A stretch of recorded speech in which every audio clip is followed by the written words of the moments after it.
तो जी अंबानी जी के घर की शादी हो चुकी है और लोगों ने रोना शुरू कर दिया है। अब इस बात को आप इस तरीके से मत सोचिएगा कि राधिका बेचारी की विदाई हुई है तो उसके ऊपर लोग रो रहे हैं, बल्कि लोगों ने रोना शुरू कर दिया है अंबानी जी ने जो खर्चा किया है ना उसको लेकर। मतलब ये जो पूरा का पूरा खर्चा हुआ है उसको लेकर अभिषेक मल्हान, जो कि बिग बॉस ओटीटी 2 में नजर आए थे, उन्होंने ज्ञान पेलते हुए लिखा कि 5,000 करोड़ से भी ज्यादा अंबानी जी की वेडिंग पर खर्चा हुआ है। जरा सोच कर देखो कि अगर इतना ही अमाउंट ऑफ पैसा लोगों की जान बचाने के लिए खर्च किया गया होता जो कि क्रिटिकल इलनेस से सफर कर रहे हैं, तो कितना सही होता, जो लोग इस चीज को अफोर्ड नहीं कर सकते। लेकिन फिर ये थंबनेल भी उनके ही एक वीडियो का है, जिस वीडियो में उन्होंने बताया है कि भैया हमारा 25 करोड़ का घर है, और ये उस पूरे घर का एक हाउस टूर देते हुए नजर आ रहे हैं। अब जरा सोचो, क्या एक इंसान के रहने के लिए या 4 इंसान के रहने के लिए 25 करोड़ के मकान की जरूरत पड़ती है? भाई वो तो 3 कमरों के घर में भी शांति से रह सकता है।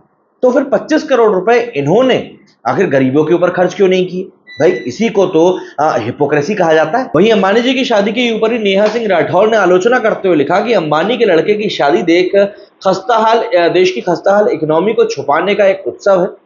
मध्यम वर्ग को उलझाए रखने का इससे बेहतर इंतजाम नहीं हो सकता। अगर मुझे एक बात बताइए कि अंबानी के घर में शादी हो रही है तो लोग काम पे जाना बंद कर देंगे, या अंबानी के घर में शादी हो रही है तो लोगों के घर में खाना बनना बंद हो जाएगा? भैया टीवी पर एक एपिसोड की तरह आएगा और चला जाएगा। मुझे समझ में नहीं आता कि लोग इस शादी से उलझ कैसे जाएंगे। लेकिन बात वही है ना, हाथी चले बाजार कुत्ते भौंके हजार। वैसे मुंबई के जियो वर्ल्ड सेंटर में 12 जुलाई की रात दुनिया के 10वें अमीर आदमी मुकेश अंबानी ने अपने बेटे की शादी करी। इस शादी में ब्रिटेन के 2 पूर्व प्रधानमंत्री बोरिस जॉनसन, टोनी ब्लेयर समेत कई बड़ी हस्तियां शामिल हुई। महीनों से चल रही इस शादी की जितनी चर्चा भारत में है उतनी ही विदेशों में भी रही। दरअसल अमेरिका से लेकर ब्रिटेन तक के मीडिया घरानों ने शादी में हुए खर्चे पर हैरानी जताई है। सभी की यहां पर अंतड़ियां फूल गई हैं कि यार आखिर भारत इतना पैसा शादी के ऊपर कैसे खर्च कर सकता है। आपको इन दोनों के बारे में बता दूं कि अनंत अंबानी जहां एशिया के सबसे अमीर आदमी मुकेश अंबानी के बेटे हैं, तो वहीं राधिका मर्चेंट भारत के फार्मा टाइकून वीरेन मर्चेंट की बेटी। तो चलिए जरा जानते हैं एक करके कि आखिर कहां के मीडिया हाउस ने क्या कुछ कहा है। और सबसे पहले शुरुआत करते हैं हमारे अपने पर्सनल पड़ोसी पाकिस्तान से। दरअसल पाकिस्तान के द डॉन ने भी इसको लेकर टिप्पणी करी। द डॉन की तरफ से 2 आर्टिकल सामने आए हैं, एक उन्होंने राइटर्स की तरफ से लिया और एक दूसरे की तरफ से। पहले आर्टिकल में ये लिखते हैं कि let the meat laddoos, Ambani festivities continue amid growing inequality in India. मतलब भारत में इनइक्वालिटी बढ़ रही है लेकिन उसके बावजूद भी अंबानी के जो त्योहार है वो खत्म नहीं हो रहे। अरे भैया, तुमको इतनी समस्या हो रही है भारत में होने वाले इन अंबानी जी के फेस्टिवल से, तो जरा अपने ही देश के ऊपर ध्यान दे लो। लेकिन जो खुद इनके यहाँ पे जो एक मेजॉरिटी पॉपुलेशन है उसमें जो सबसे बड़ी धांधली हो रही है उसका क्या, वो भी छोड़ दो। लोगों के पास जो खाने पीने को नहीं है, जो इनके यहाँ का इन्फ्लेशन रेट इतना तेज चल रहा है, जो ये लोन नहीं चुका पा रहे हैं, उसका क्या? मतलब वही होता है ना कि हमें अपने से मतलब नहीं है, दूसरे के घर में अगर खुशी आई है तो भैया उससे हमको जरूर कुड़ना है। सिर्फ इतना ही नहीं, इन्होंने एक और आर्टिकल में लिखा कि the Ambani wedding guest list is stranger then fiction. मतलब भरोसा खुद को भी नहीं हो रहा है कि इतने लोग भारत कैसे आ गए। और इसीलिए तो पाकिस्तान को कहा जाता है ना कि भाई तुम अपने देश की तरफ ध्यान ही नहीं देते हो, इसीलिए तुम्हारी कभी तरक्की भी नहीं हो पाती। वहीं न्यूयॉर्क टाइम्स की बात करें तो अंबानी परिवार की शादी पर अमेरिकी मीडिया हाउस न्यूयॉर्क टाइम्स ने भारत में आर्थिक असमानता के ऊपर सवाल उठा दिए। न्यूयॉर्क टाइम्स ने लिखा कि साल भर तक चली शादी में दिखाई गई अमीरी ने सबका ध्यान अपनी तरफ खींचा है। इस शादी ने भारत के अमीरों को जिंदगी की झलक पेश करी। तेजी से बढ़ती अर्थव्यवस्था और प्रोत्साहन देने वाले सरकार से भारत के अरबपतियों की संपत्ति तेजी से बढ़ी।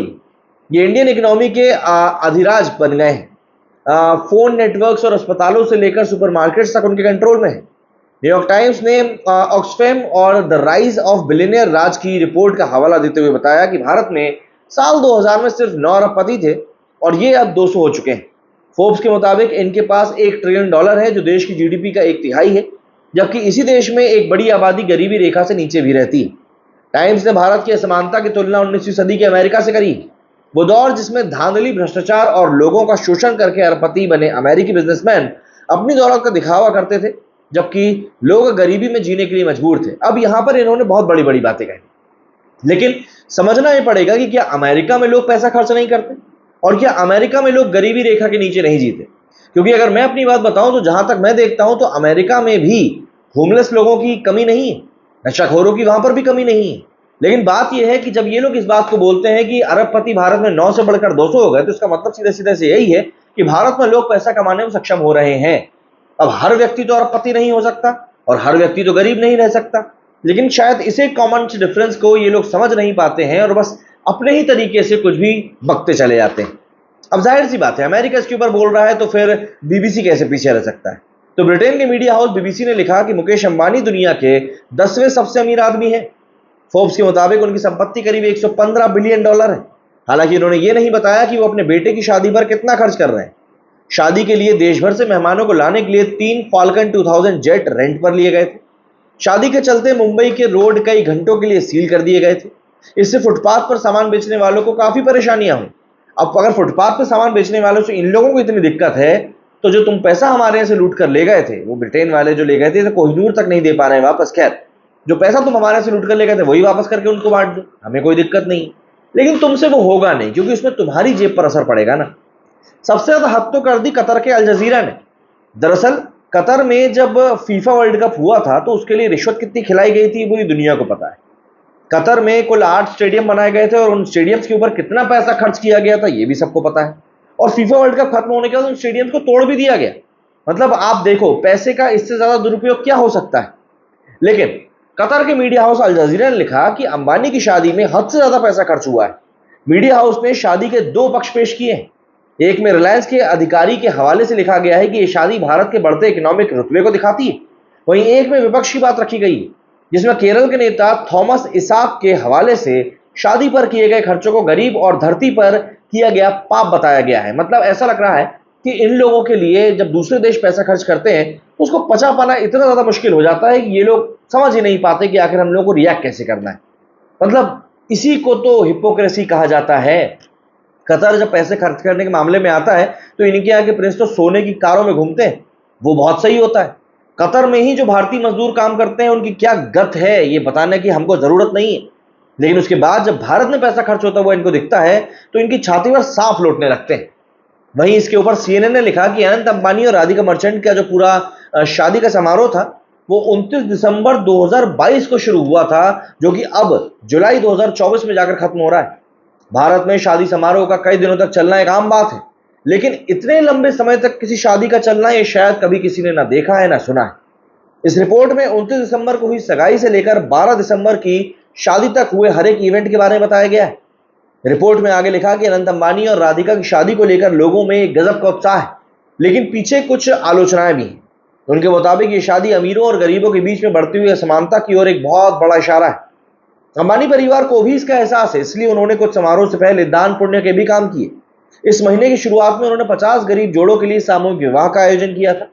इन जोड़ों को आभूषणों के साथ साथ 1 साल के लिए घरेलू सामान और किराने का सामान गिफ्ट में दिया गया था। यहाँ पर तो इन्होंने 50 जोड़ों की शादी लिखा है, कई कई जगहों पर तो 9-9 हजार लोगों को भंडारा तक कराया गया भैया। वहीं पर ब्रिटिश अखबार द गार्जियन ने अंबानी परिवार की तुलना ब्रिटेन के शाही परिवार से ही कर डाली। विंडसर ब्रिटेन के शाही परिवार का लास्ट नेम है। यह नाम शाही निवास के नाम पर रखा गया है। अखबार ने लिखा कि मुकेश अंबानी भारत के सबसे अमीर शख्स है। उन्होंने कुछ सालों में बेतहाशा पैसा खर्च किया है। उनका घर एंटीलिया दुनिया का सबसे महंगा घर है। 2018 में उनकी बेटी की शादी पर करीब 800 करोड़ रुपए खर्च किए गए थे। अब इतना पैसा आज तक भारत में किसी भी शादी पर खर्च नहीं हुआ। तो वहीं अब उनके छोटे बेटे की शादी हो रही है, जिसका उत्सव कई महीनों से चल रहा है। ब्रिटिश अखबार ने लिखा कि 5 महीने से भी ज्यादा समय तक चल रहे इस तमाशे में 5000 करोड़ रुपए खर्च होने का अनुमान। लेकिन ये एक बड़ी रकम मानी जाएगी, पर फिर भी ये अंबानी की टोटल संपत्ति का सिर्फ 0.5% है। दरअसल इन सारी न्यूज में आपको एक चीज देखने के लिए कॉमन मिलेगी, भारत को लेकर एक हीन भावना। दरअसल ये वही देश हैं जो एक समय पर भारत को अपने साथ बैठाने में भी कतराया करते थे। ये सब वही देश हैं जो एक समय पर भारत को नीची निगाह से देखा करते थे। ये सब वही देश हैं जो नहीं चाहते थे कि भारतीय इकोनॉमी किसी भी तरीके से बढ़े। ये सब वही देश हैं जो ये चाहते थे कि दुनिया की संपत्ति के ऊपर सिर्फ इन्हीं लोगों का आधिपत्य रहे।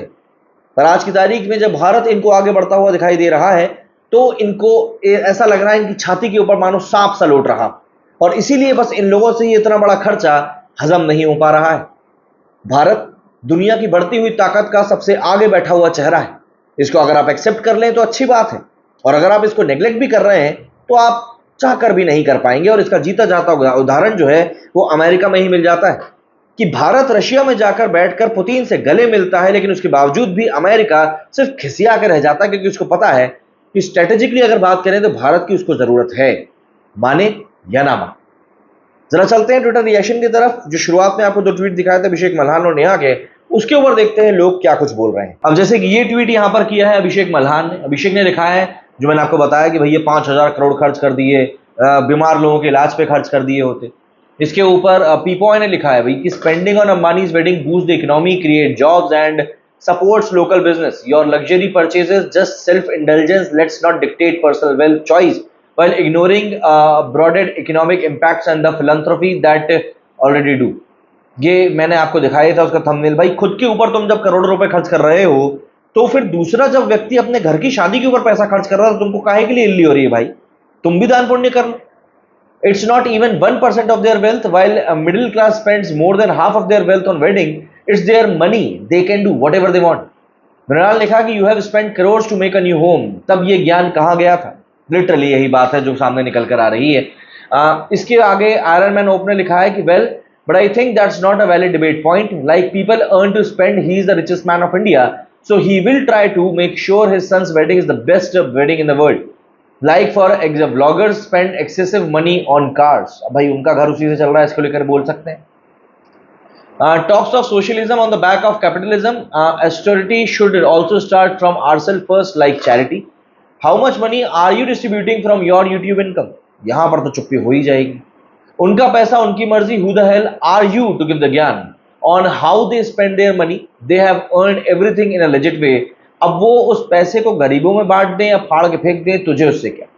Not every penny needs to be spent for charity. The amount is less than 1% of their wealth and a decent chunk of it will go in the hands of all people involved in it. Charity and celebrations can go hand in hand. हर बात में जलना कुड़ना सही नहीं है। वीर ने लिखा है कि true to some extent, but it's their hard earned money and उसकी चॉइस है ना, how they want to spend it. After all marriage is not less than a festival. और जब हम भारत की बात करते हैं तो एक बहुत बड़ी बात हो जाती है। 20-25 crore spent on a house for 4 people. Imagine that kind of money being utilized to lift poor over the poverty. Makes absolute no sense to be honest. सब लोग वही बोल रहे हैं कि यार आखिर क्या मतलब है इन सब बातों का? People earn money to live a luxurious or lavish lifestyle. They own Antilia and whatnot. That is part of their luxurious lifestyle. But wasting money on a wedding just to show off is not a good thing. Now many people waste their years of saving. तो भैया many लोग करते हैं, इन्होंने नहीं किया क्योंकि इनके पास था। तो समझ में आने वाली बात, इनको दिक्कत क्या है? Ambani paid tax 20,000 crore, Ambani paid CSR 1271 crore. There are numerous philanthropy initiatives by Ambani. मतलब सही बात है। इनफाइनाइट रियल में लिखा है कि why do some people feel entitled to how the rich spend their money. मतलब सीधी सी बात है, जब कोई अमीर आदमी पैसा खर्च कर रहा है तो तुम उसको उसके हिसाब से करने दो ना। आप होते कौन हो उसको ये बताने वाले कि तुमको ऐसे पास पैसा खर्च करना चाहिए और ऐसे नहीं करना चाहिए? सबकी अपनी अपनी चॉइस होती है। पर शायद ऐसा लगता है कि हमारे देश में ही कुछ लोग ऐसे हैं जो दूसरे की चॉइस का सम्मान करना अभी तक सीख नहीं पाए। हालांकि खुद अपने घर में कितना ही पैसा उड़ा दे, उनको इस बात से कोई मतलब नहीं। क्या कहना चाहेंगे आप इस हिपोक्रेसी को लेकर? कमेंट करके जरूर बताइएगा। मेरे इस वीडियो फिलहाल इतना ही। जय हिंद, जय भारत।